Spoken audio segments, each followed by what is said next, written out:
So, oh my God. Bang on the dot of past, you all went quiet. How well is that? That's good.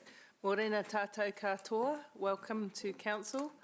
I'm not going to say anything about the duration of this Council meeting, Deputy Mayor O'Leary. I'm not saying one thing about that. So don't anybody dare jinx the meeting with estimation. Get your hands down, Councillor O'Leary. But to start the meeting off, and I will ask Tame to do a karakia for us, please. Thank you.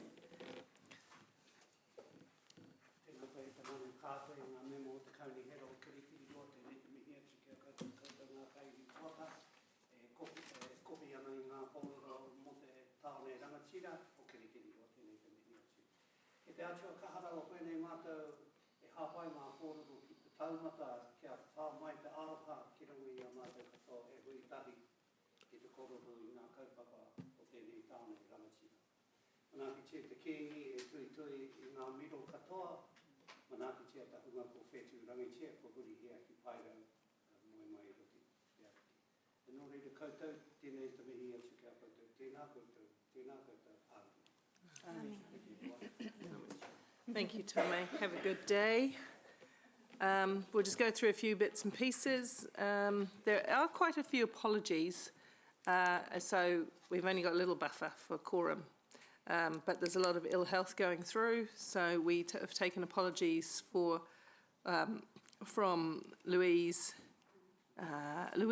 Anna, and who else? Who's that? Yeah. She's online, yeah, sorry, from being in the chamber, sorry. So apologies are Councillor Taylor, Councillor Hamilton, Councillor Huaki, Councillor Tauriki, Councillor Naidu-Rofe and Councillor Casey Cox. And you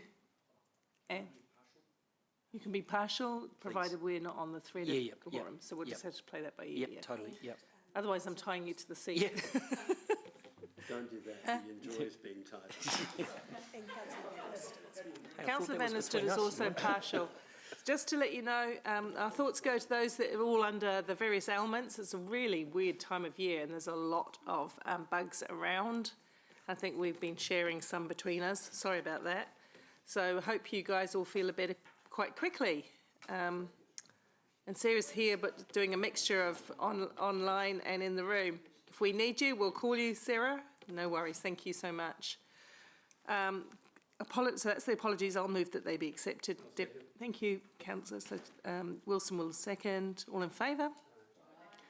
The agenda is as confirmed. I'll so move.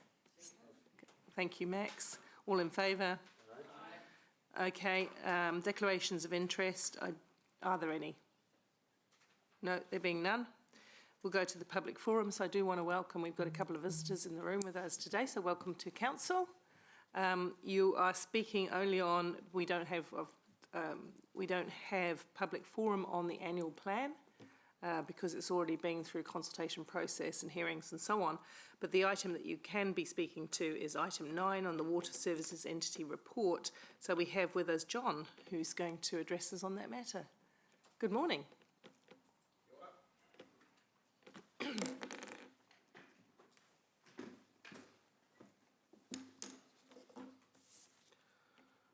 Okay, so I'm looking at the draft which you are planning to submit to central government regarding the water reforms. So generally I'm in agreement with what the draft says and the strong tone it takes opposing these reforms and the reforms on the reforms. A few aspects where I disagree with it. I think you need to take a stronger stance rejecting the reforms and you'll potentially get a large amount of public support if you take a stronger stance, utterly rejecting these reforms as they are an asset grab of our water assets and a large amount of authoritarian central government overreach, which has become common over the last 3 years.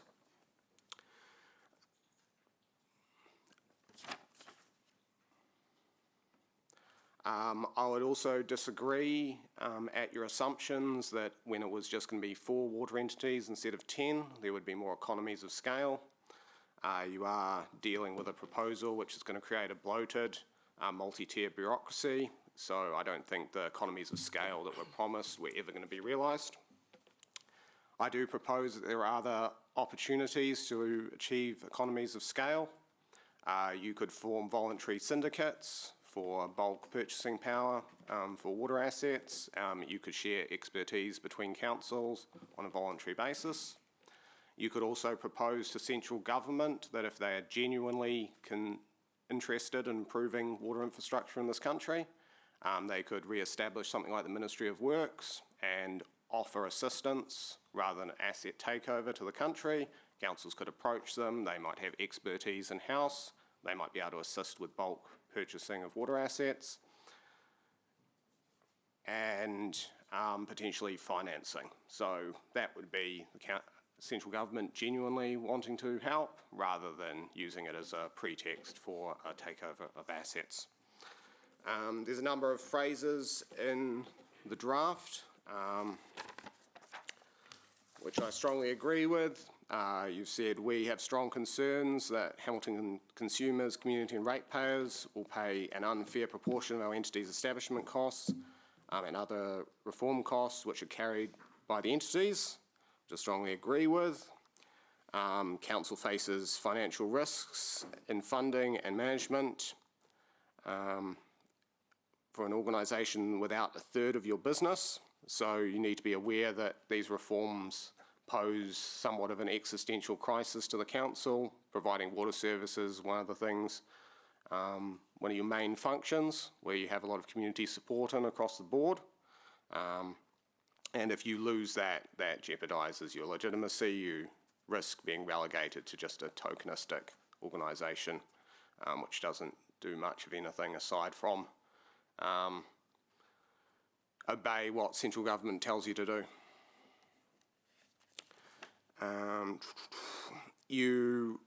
In this submission, you are raising concerns about taxation without representation and the potential creation of potential subsidiaries by these proposed water entities further removes transparency and local voice. So I strongly agree with that and also suggest you apply those principles to a wide range of issues. Although I think you should send the submission in its current form to central government, you also need to be looking at your own behaviour within council. Are you living up to those values of transparency, providing local voice? You also talk about non-elected individuals and organisations with no direct accountability to the ratepayer are given the powers to tax our community. Once again, look to what you're doing yourself. Do you have those kind of power structures and arrangements within Hamilton City Council as well? And one of the core tenets of our local government system, that our people have a say in decisions that affect them. Again, make sure you're also following that set of values when you conduct your own business. Talk about cumbersome process, and you're also making allegations that central government is acting in bad faith, that they're doing sort of bait and switch on you, and the consultation is somewhat tokenistic. Once again, I agree with you, but also look to how you are running things within your own council and related organisations, that you are not also doing that in the way you treat the people of the city. And that's me done. Any quick questions? Councillor Bitter. Thank you, Mayor Paula. Just a quick question. You like some things about the submission, you don't like some other things. Could you just give us a score out of 10 for the submission? 8 out of 10. Thank you. I generally agree with it. I thought, thank you. All right, thank you for coming in, and it was a very well thought out and well expressed view that we've listened to, so we appreciate it, and we get to discussing the item later in the morning. And just a personal point of interest to you, that you know that the draft of the report of the review of local government has just been released. You may want to have, in respect to some of the comments you made about governing local government, you might want to have a look at that and have a think of what your reaction to that might be. So is that central government's report? It's or- the committee the board that was set up to look at the future of local government. So it's a review, not a reform at this point in time, but they've issued their report 2 days ago? Late last week. So it's something, it will be online, it's something you may, given some of the points that you made, something that may interest you to look at. Yeah. Excellent. Thank you so much. Thank you for coming. Okay, so that brings us on to item number 5. Oh, yeah, I'll second. So item number 5 is the confirmation of the minutes from last time. It's moved, it's seconded. We've had a lot of discussion on it. Any discussion? If not, we'll go all in favour. Raise your hands. Carried unanimously. Thank you. And now we'll get on to the adoption of the annual plan for this year, which is item number 6. Morning, James.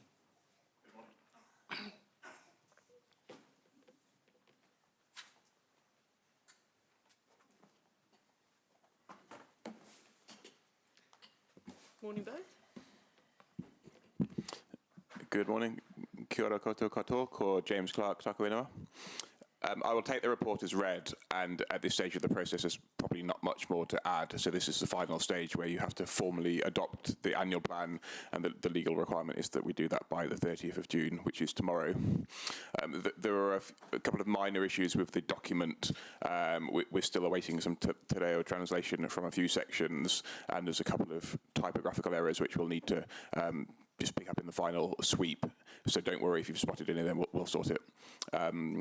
And I've put a note to that effect. Yes, thank you. Thank you, Amy, efficient as ever.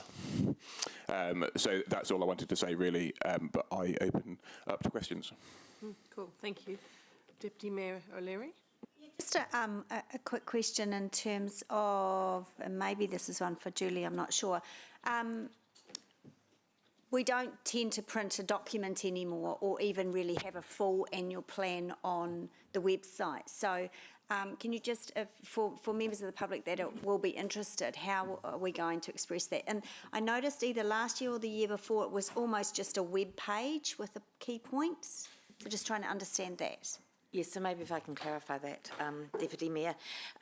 We do actually physically still print some. We're still, okay. I think last time we printed about 40 because we have to physically have a copy in the library and in our public places. Right, okay.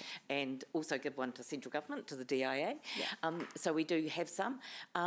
It is available on our website, and it is a click-through button, so you just need to find it on the new website. I'm happy, if anyone wants some direction, we can send a snip around where to find that. Yeah. And then as part of our new website, what we try and do is make sure that we have a summary content in text on the web page so people can read that without having to click through to the full document. Okay, all right. And when does that sort of go up on the website?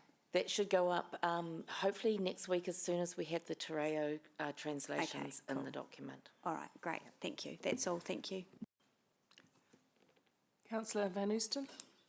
James, you talked about a couple of typos. I did find one, and particularly my email address, which is in fact Councillor Donovan's email, and the spelling for Morkel's email address. I just wanted to point that out because the members of the public do like to be able to communicate with us directly, and email is quite a good way to be able to do that. And so you're going to get all my fan mail. Thank you. Yeah, we had spotted that. I've no idea how that happened, but yeah, don't worry, it will be corrected. Great, thank you. Apart from that, I thought the formatting looked terrific, and messaging from our mayor is spot on with the issues of the day. Thank you, everybody. And there's no more questions, so we're going to go into debate for this one. And we're just going to keep that reasonably short, to the shorter time, because last time, I'm going to move it, yep. I'll move. Deputy Mayor will second. We'll go into debate. We did have fulsome debate, but you may, of course, it's your right to pick up key points and concerns that you have. So we'll go into debate now.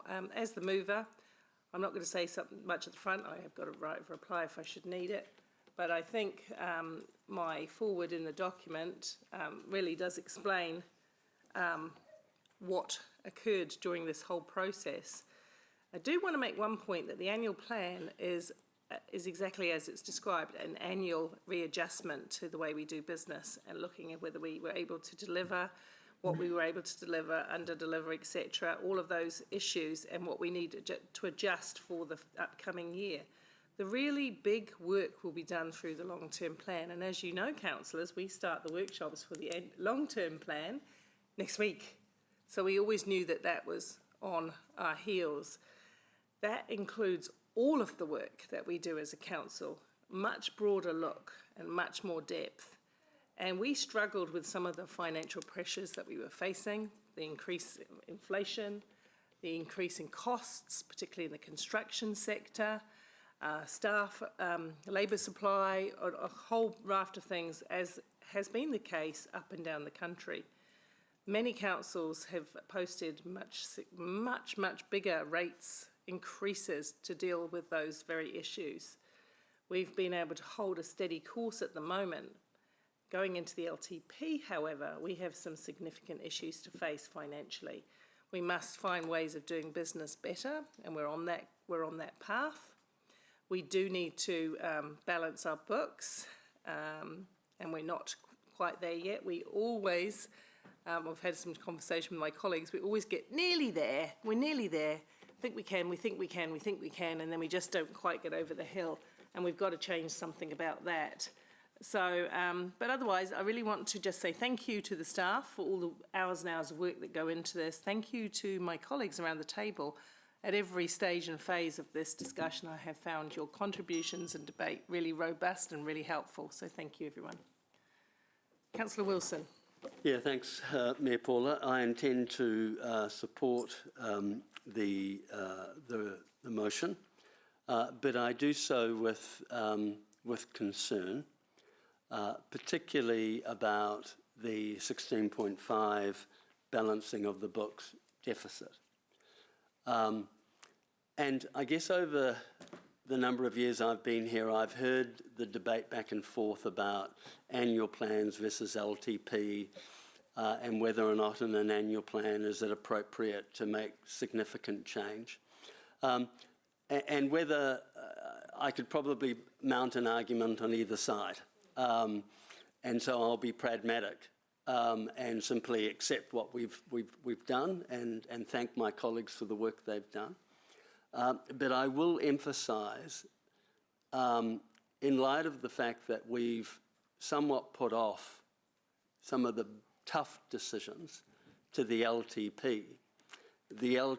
this time around will be the most significant LTP I think I can remember, because two things are going to have to happen. We're either going to have to curtail our spending, and I don't hold much hope for that, or the other alternative is that we go out to the ratepayer with a significant rate increase that will enable us to balance our books, because borrowing to keep the lights on is a recipe for financial catastrophe. And we've got to stop it. So we either spend less or we go back out to the ratepayer and say, here's the true cost.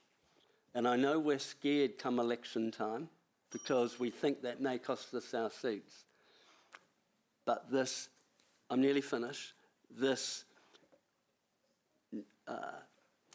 us avoiding making that tough decision simply kicks the can further down the line, and it's not good practice, colleagues. Councillor Thompson. I'll just briefly say to my good friend, Councillor Ewan, that we missed you at the final meeting for the annual plan, and we would have appreciated your support for a rates increase at the time. So I look forward to working collegially through the long-term plan. I know you're at a hearing, but yes. Deputy Mayor O'Leary. Thank you. Gosh, that was short, Councillor Thompson. Look, really just want to congratulate the newly elected members who have, this has been their first annual plan, and as Mayor Paula has said, this is nothing compared to an LTP.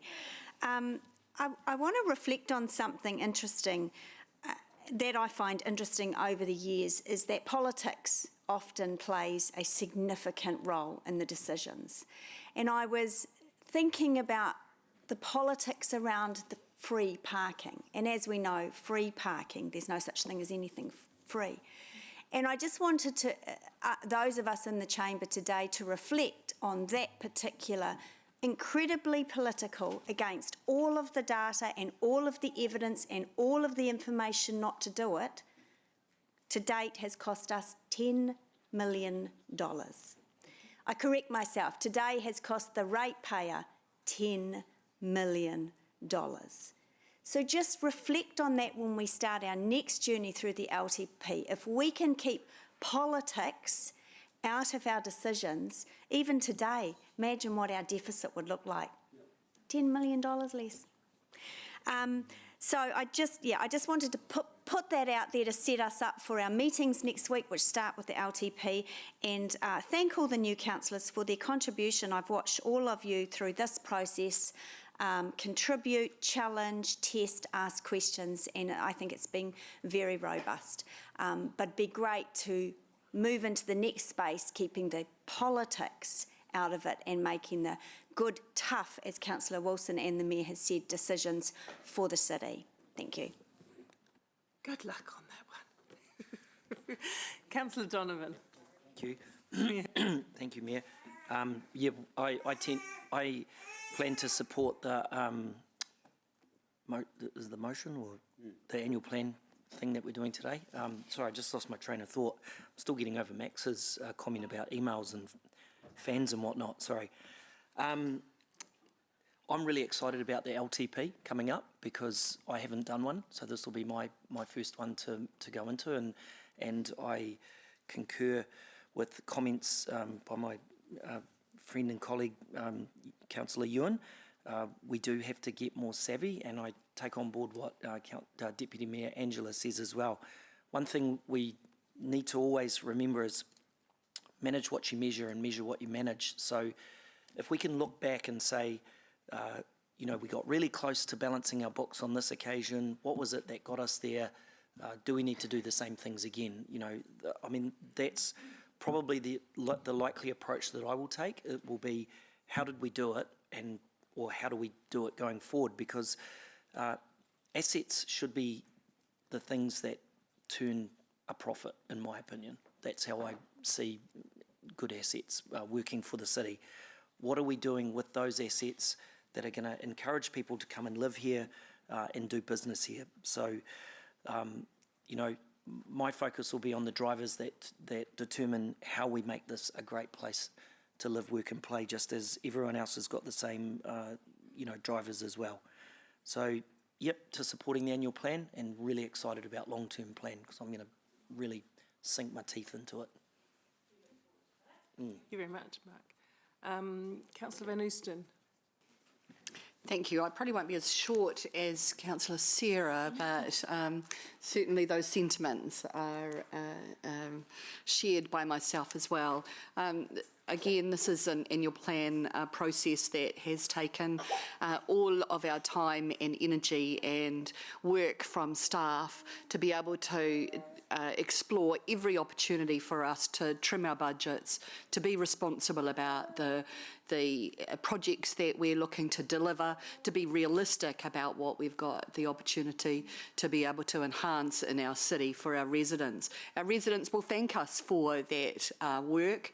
Our Chief Executive has been challenged through this process to be able to trim further, and has done great work to ask of all of his departments for them to be able to identify small pieces of work that can be deferred for a later time.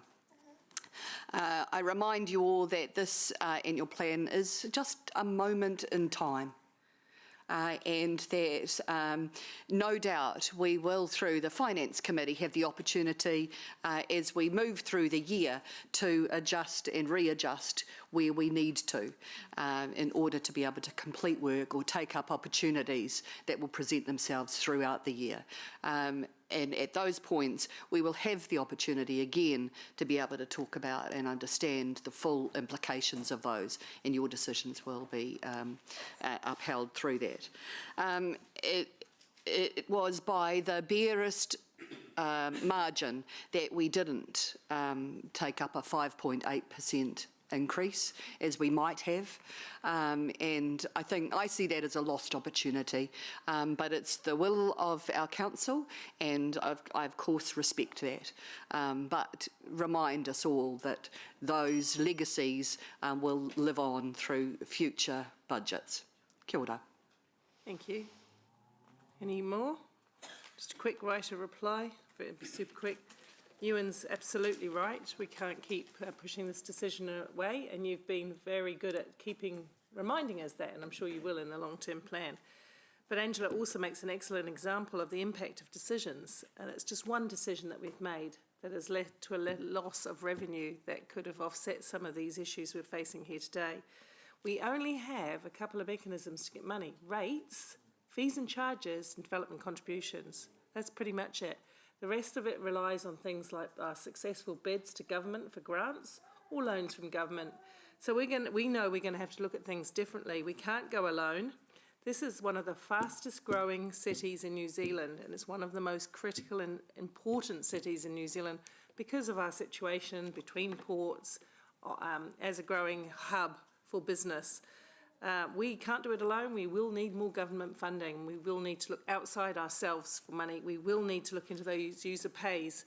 And of course, part of that was the decision we made around the gardens, which we understand people not liking in full, but it was necessary to find some money other than putting it on the ratepayers. This always comes down to what do we do, what don't we do, what is needed and what's important. And if you were to go out on the street and ask 10 people right now, you'd get different answers. To some of our people, having a really good quality local playground is absolutely essential. But we also know that people feel very strongly about the berms and the weeds and the potholes and local things like that. At the same time, can we afford not to upgrade our Puketi water plant? Can we afford, with a growing city, a burgeoning population, an ageing plant, can we afford to not do the upgrades to water treatment, wastewater and so on? No, we can't. Can we afford to let our major transport routes fall into disrepair? Well, no, we can't.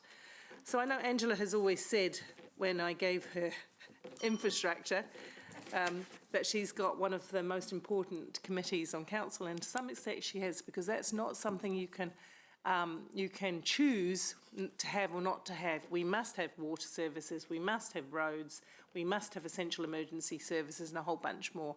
So, yep, bring it on for LTP.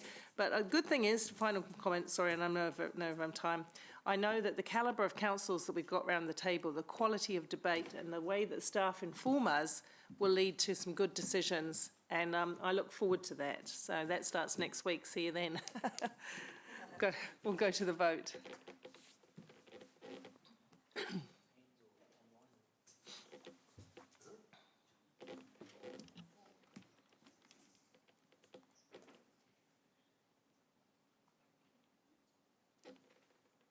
The motion is carried unanimously. Okie dokie. We're going on to the late item, water services. Aren't we, Steve? What? Oh, sorry, if I skipped over that. Certainly don't intend to speak again. I'll move, or you, or I'm trying to, oh, whoops, I've just closed my thing. I'll move, you second. All right, excellent. No.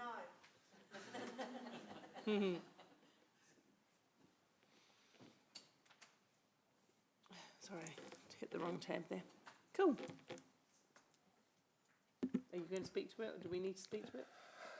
This is the first resolution for a number of elected members. So, if I may briefly. Yeah, absolutely. So the rates resolution is a very technical document that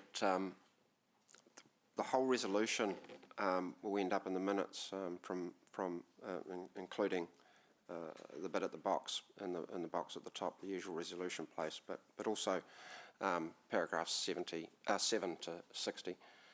And that's a very important part of the process. The rates resolution must reconcile back to the annual plan you've just adopted, so we can't adopt a rates resolution until an annual plan is adopted. And the funding impact statement and the rates resolution must reconcile. We also get legal advice every year on this, because every word, every number, every part of this resolution is very important to our biggest revenue source and maintaining that.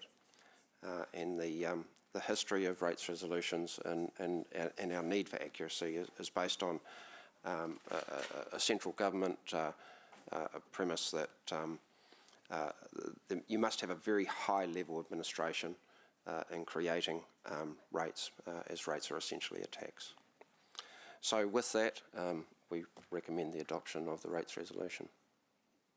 Thank you. It has been moved and it's been seconded. There doesn't seem to be any discussion about it. Therefore, we'll go to debate. I don't need to debate at this point in time. I will hold back my right to reply, though. Deputy Mayor, would you like to debate? Anyone else? Councillor Thompson? I will just say the issue around rates was well canvassed in a lot of the debates in the previous item.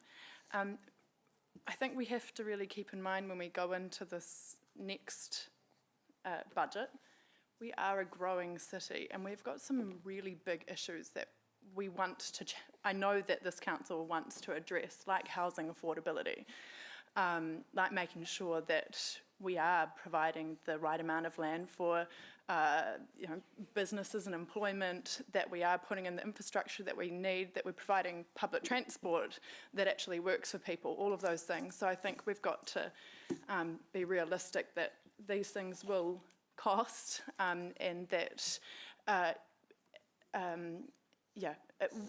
it is very likely that we're going to need to be looking at a rates increase, and it's beyond what we're looking at today.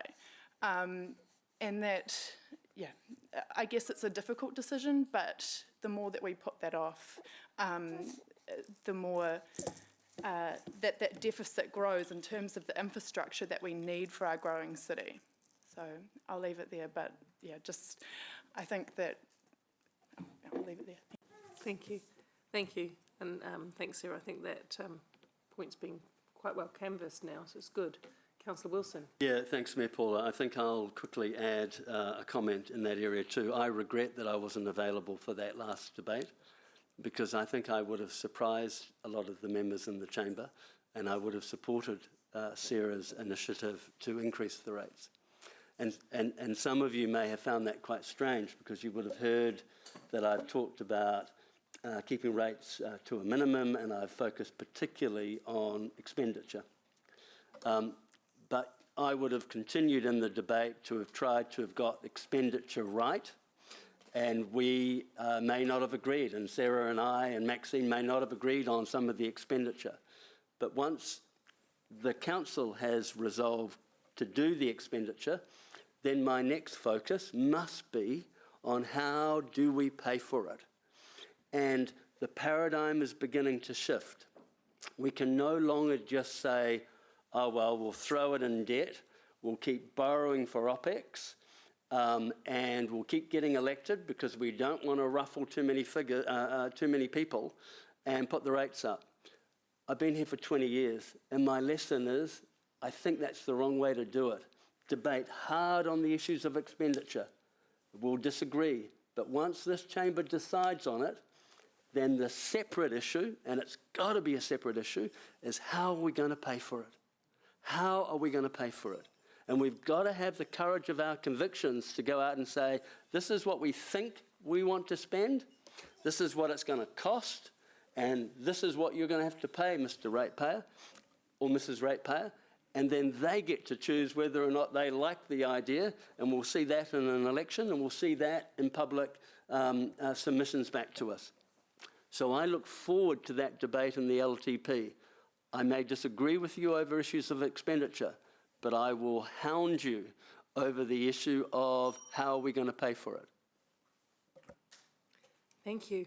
I think anybody listening to this debate today would, this is my right reply, so anybody listening to this debate today would understand that we are going to turn over every stone and look at every issue in the LTP. I feel for the staff in advance, by the way, because I know that's a lot of work and adjustment. It's like the annual plan is a bit of a feast, and you can look at what's on the table and decide what you want to order and what you don't want to order. Well, I have to say that the LTP is everything you could ever imagine on a buffet, and you're going to have to decide whether we can afford to buy those items or not. So it's really going to be interesting. But the good thing is we've got a lot of time. We've got a lot of time in workshops before we go into the actual decision drafting. So we're going to sort of have a lot of time between us to really explore the things that are really important to you, the things that are important to Hamilton City, the must-dos, and like you say, Ewan, look at the cost of those and look at if there's any ways of doing things smarter. And unfortunately, sometimes you have to delay things, but we're not going to run the city into the ground either, in my view. Delaying and letting buildings go into wreck or ruin and assets degrade is not the way to do it. So. Anyway, onwards to the next challenge, councillors. Let's go to the vote.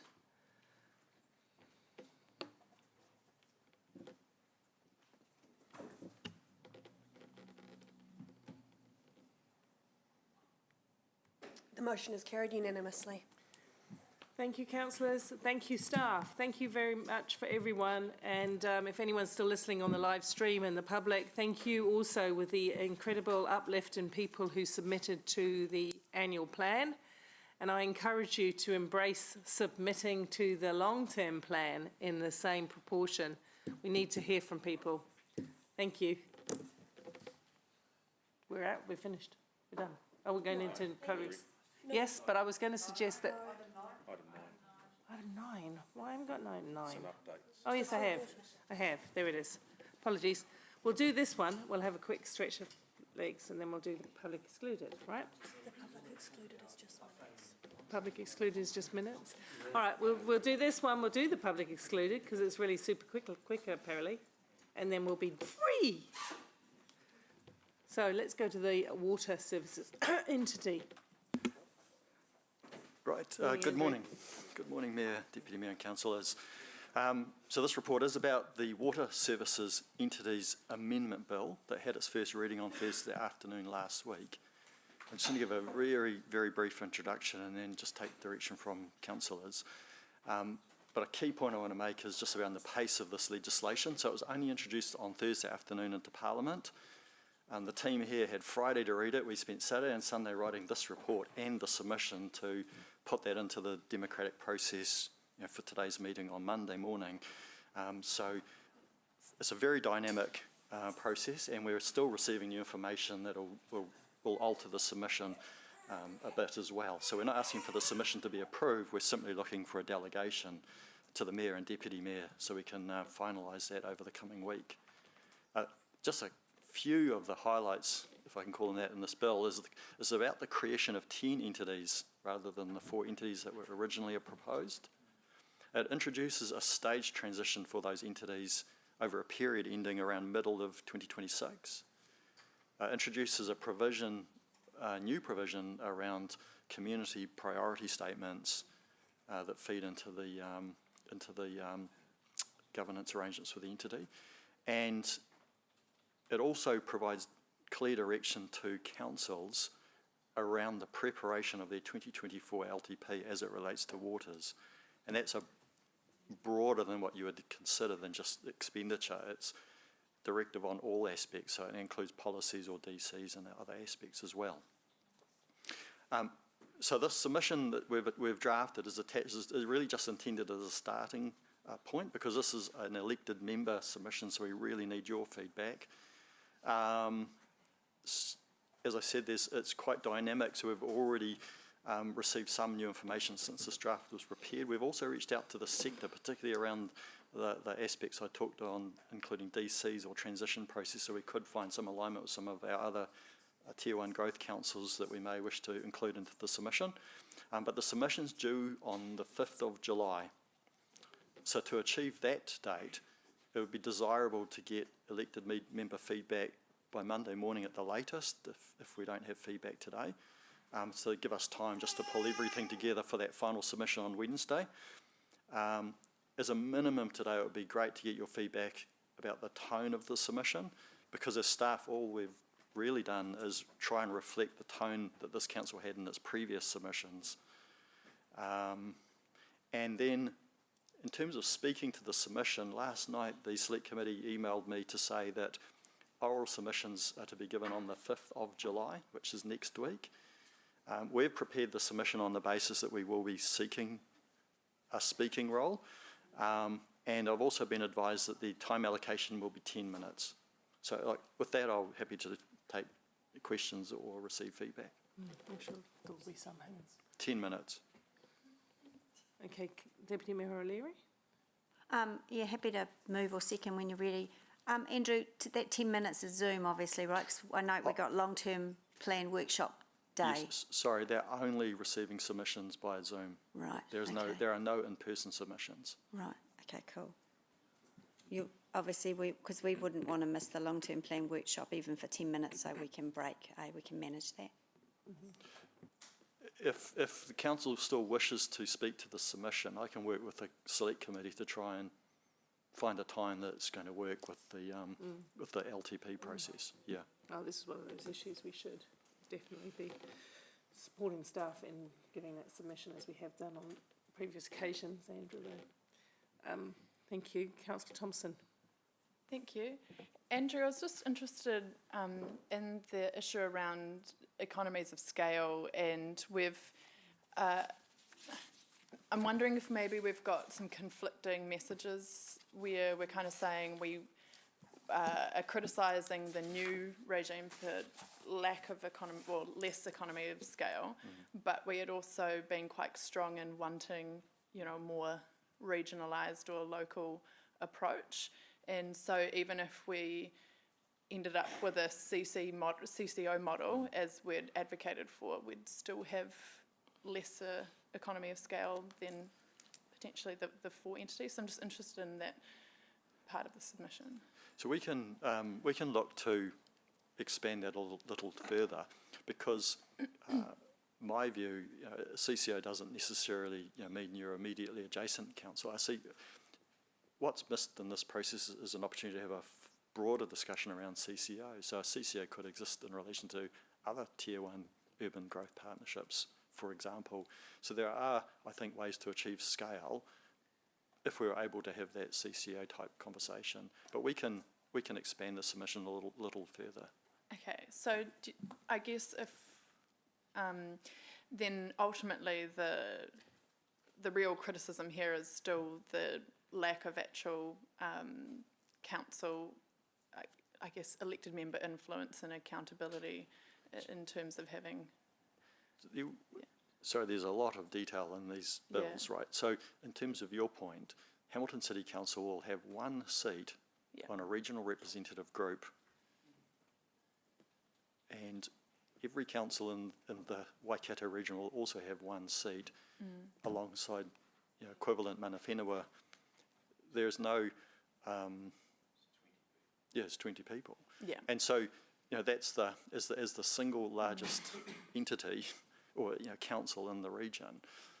As a result of this arrangement, you're down to 1/20th of the whole in terms of setting direction and influence. So that's the loss of local voice and representation, and that this current draft doesn't provide for, in my view. Okay. Yeah, some clarification around the economies of scale issue would be good. Thank you, Andrew. Thank you. Just a quick, Councillor Van Oosten. In terms of the representation, we made a suggestion at the last opportunity to input, and it's been rejected. Is there also the opportunity to raise that again identifying the inequity, certainly about, one council, one person. With this current government and the legislative process they have established heading into the general election, this submission and then the oral opportunity on the Wednesday is the last opportunity this council has to have a say in this process as it currently stands. So if that's a point that councillors wish to make in the submission, we can certainly add it in. Yeah, I'm with my colleagues on that. And then the other thing was around the priority statements and the status that they may receive at the entity. Are we? I note that we've highlighted some concerns about that. Do you think that that sets the right level of? The way, without reading the bill, I'll just paraphrase so I won't get the words exactly as they're written in the bill, but the priority statements can be provided by a community into the governance process, and the governance process may have regard to them. So if I contrast that with other provisions, say the they must. They must for other statements around Te Mano Te Wai, for example. So it doesn't. There is a hierarchy for these input documents, and the community statement, whilst it's a new construct, it doesn't have any status as such. It's more of a guidance now. So it would fall to the governance arrangements to the degree to which they want to have regard to that at that particular moment in time. Just on that, there were a couple of, first of all, I think you were suggesting an addition. I think I saw nods all around the room, so I would assume that everybody was, oh, sorry, and I'll come to you in a sec, sorry, just saw you. There was a lot of favour for that. We did hear someone in a public forum talk about stronger language. I think there's a couple of areas which we could, even in the executive summary, the strong concerns that Hamilton consumers have, I presume you back that up with all the detail about how that works. You've just talked about us being one voice, but also from a metro sector, the type of investment that we're looking at is quite different from the, we seem to be lined up with the rural provincial, but we can't be considered in the same way. In this entity, we would be the only urban metro within the region. It's interesting because the Act, the Parent Act, one of the objectives of the entity is give effect to urban growth and economic development and housing outcomes.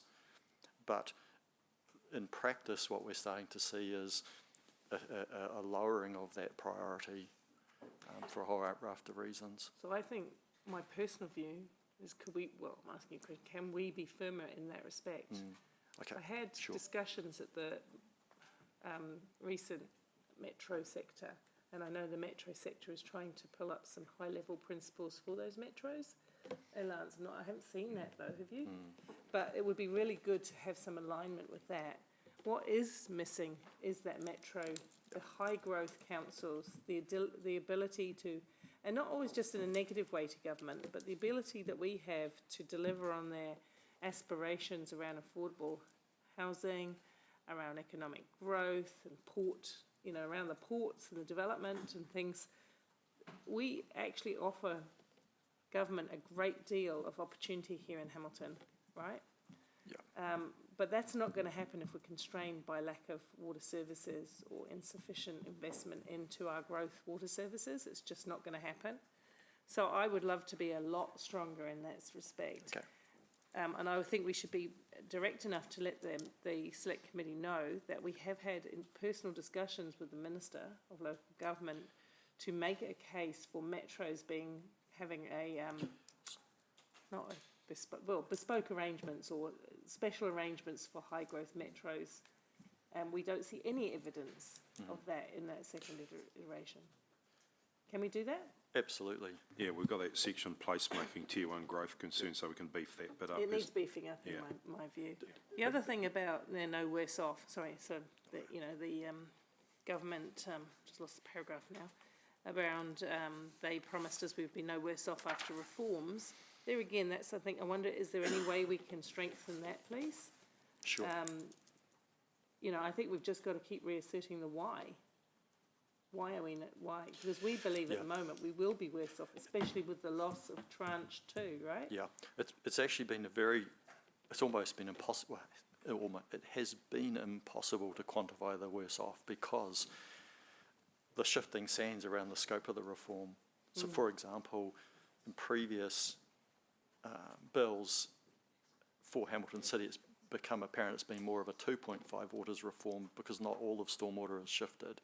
Yeah. In this bill, if I start with a percentage, for Hamilton, it's looking like almost a full 3 waters reform again now because all urban stormwater is proposed to be moved. So that's just an example of why it's very difficult to quantify in material terms the scale of how worse off we are as a council. But we will definitely take your feedback on board and strengthen it. So that financial risk, I would like to see paragraph in the executive summary. I would still like, we say removal of promised tranche 2, better off, blah, blah, blah.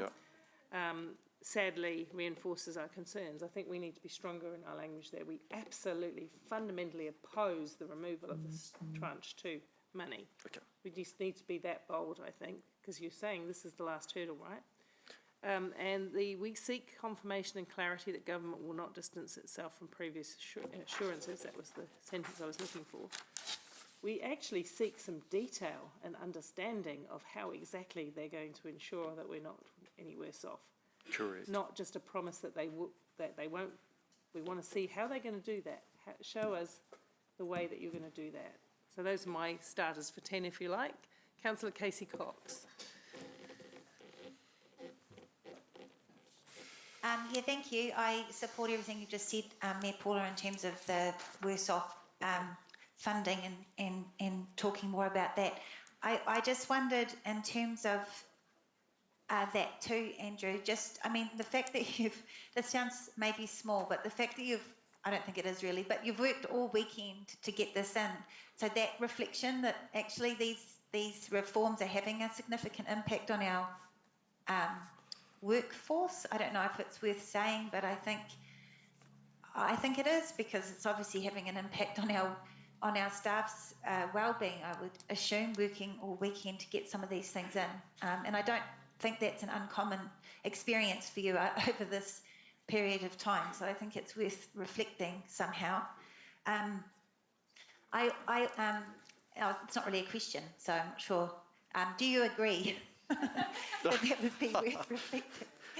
It's a question.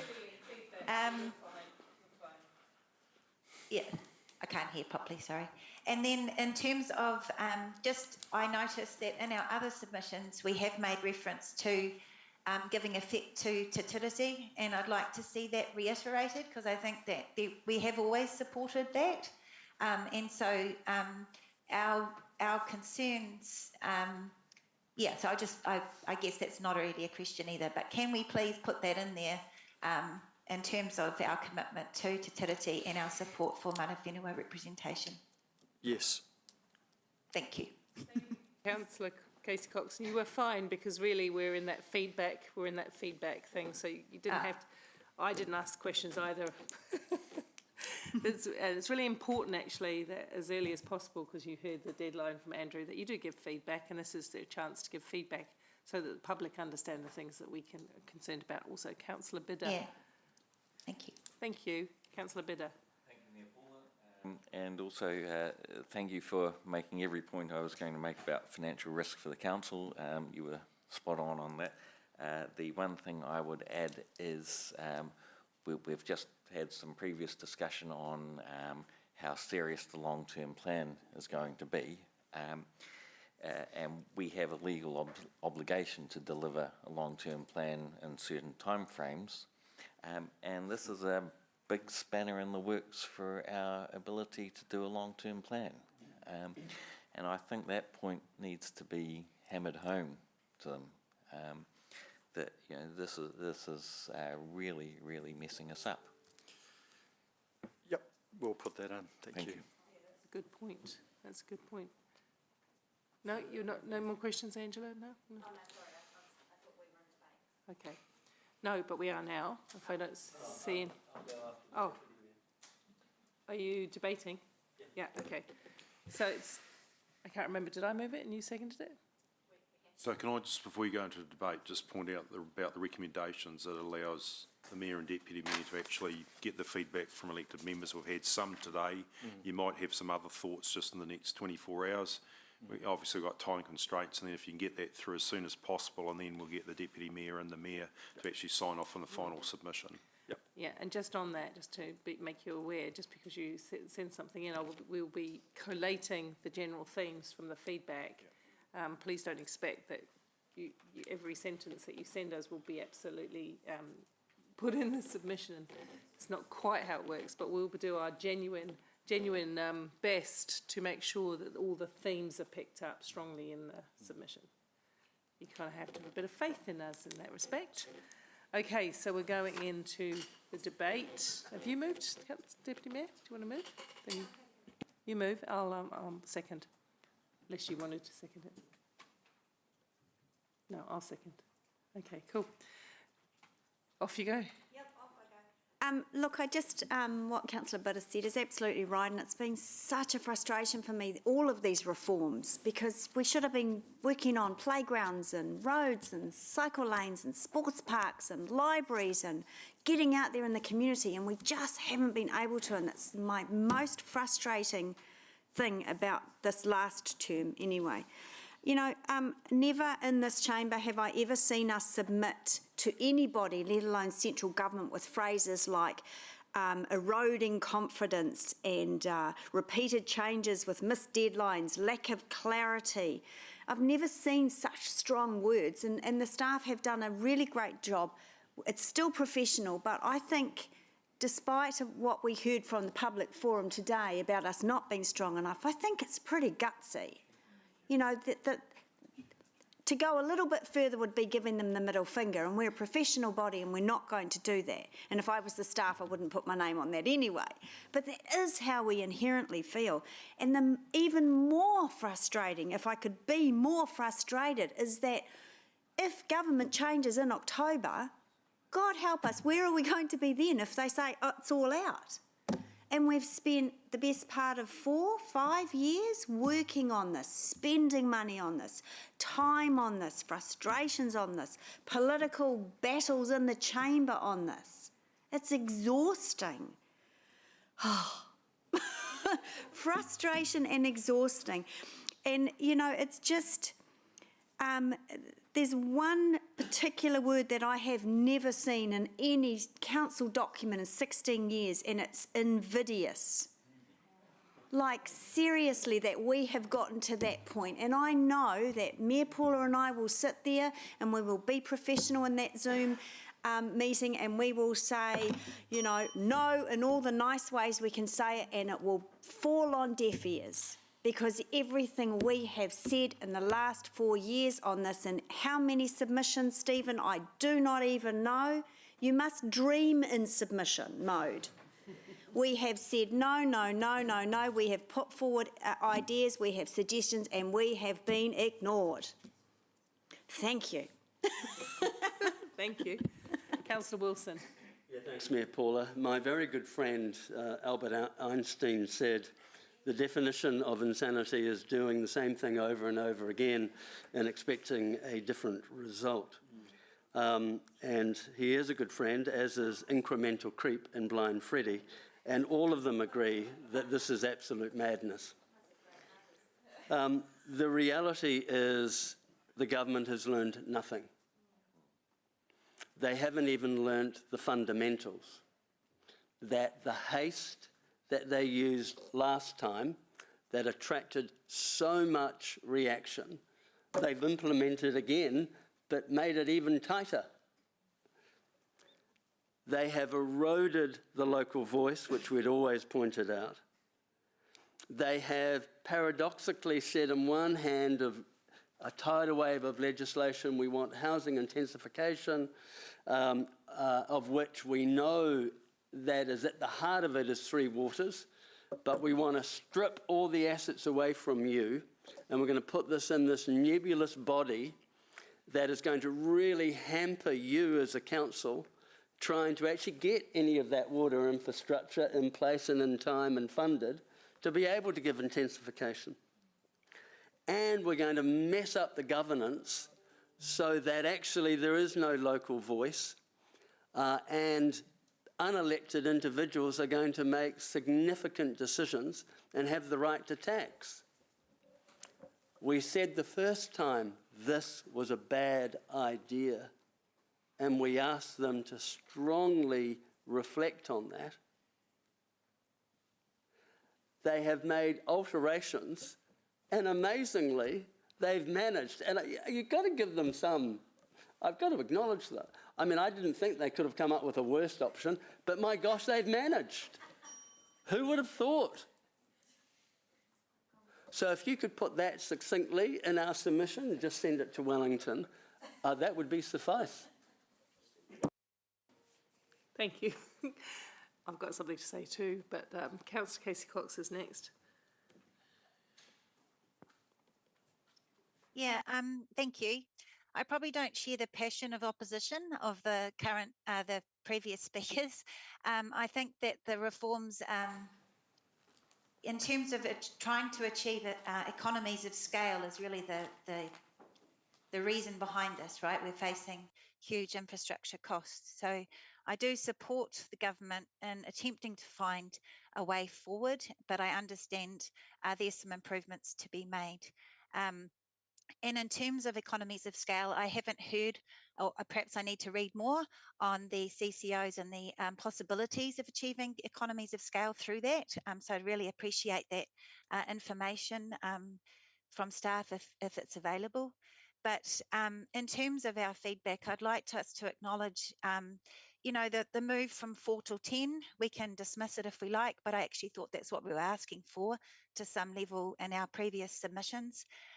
In terms of local representation, I understand the concerns, but I also think we're ignoring the fact that there is mana whenua representation, and that is local representation.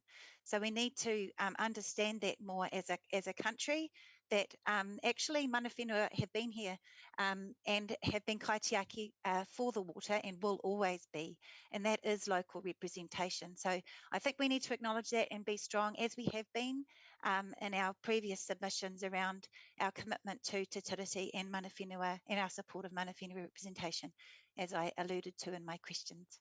Thank you. Thank you. Councillor Donovan. Me and Paula. Cut and paste my good colleague Ewan Wilson's comments and insert here, because I fully support everything he said. Invidious, I picked that word up as well, Deputy Mayor. I didn't. It was strong and good. It was good use. Look, I've learnt a lot about Three Waters in the 12 to 18 months that I've been here, and I go back to the point that I feel like we're being bullied to a degree. I feel like, and I looked up the definition of a bully and then what to do, and it says stay calm and assert yourself.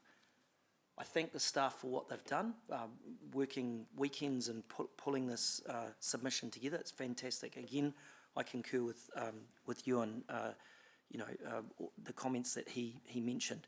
To my good colleague Anna Casey Cox's comments around economies of scale, marketing fluff. We roll it out all the time. It is just designed to make you feel good about everyone getting around and sharing assets. Yes, it can work, but I think in this instance, Hamilton's got to stand up. I went to a meeting several weeks ago now where we saw the wrath of some small minority of Hamiltonians who were angry about some other stuff that was getting rolled out. I think you're going to see something similar again with, with this pushing forward. The kaitiaki piece, yes, I get that.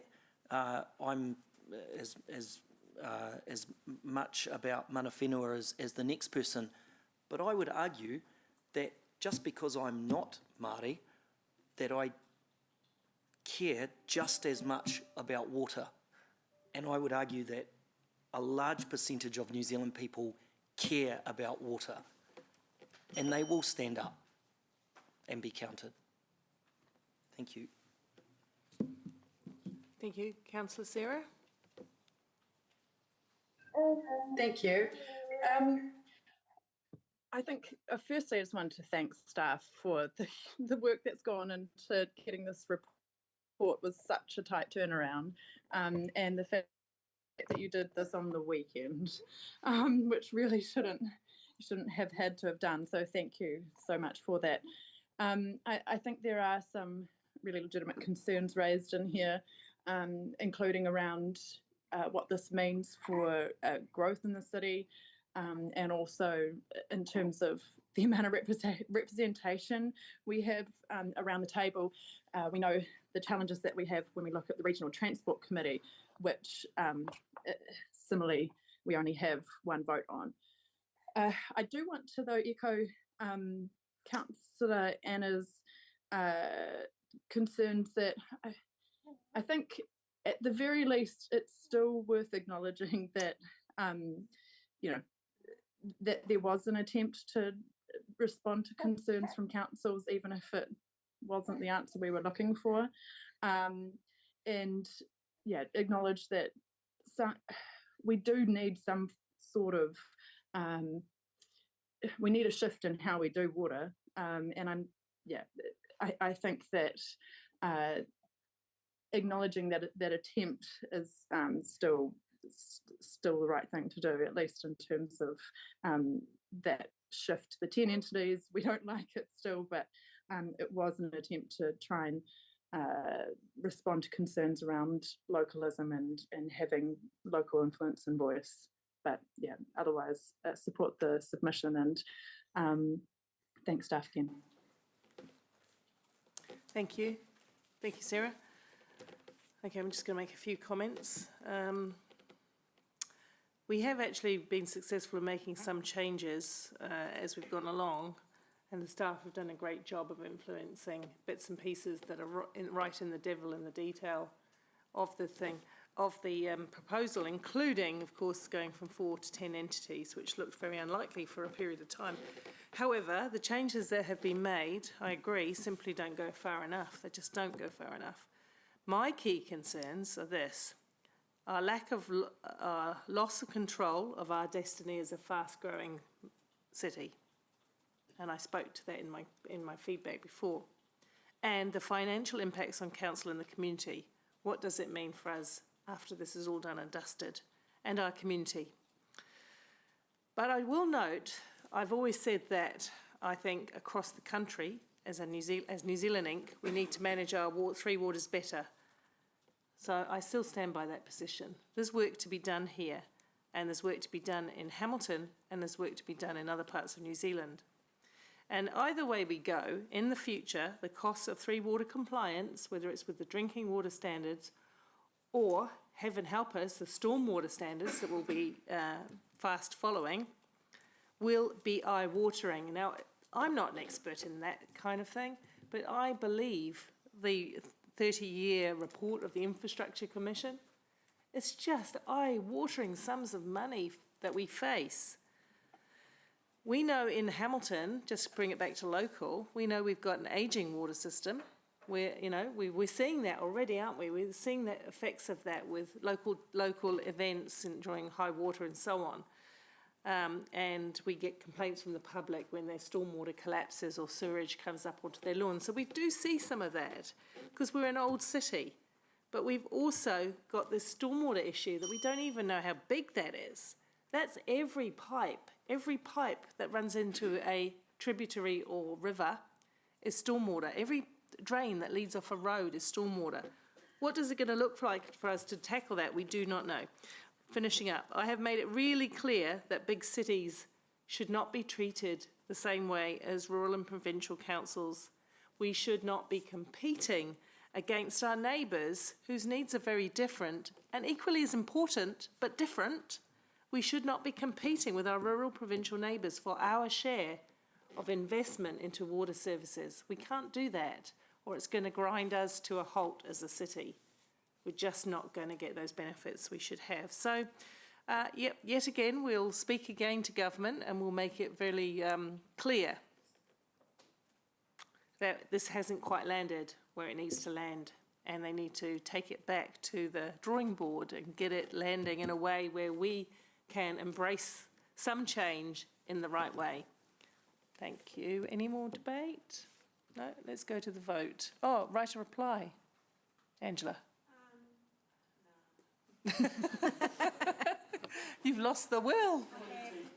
All right, we'll go to the vote.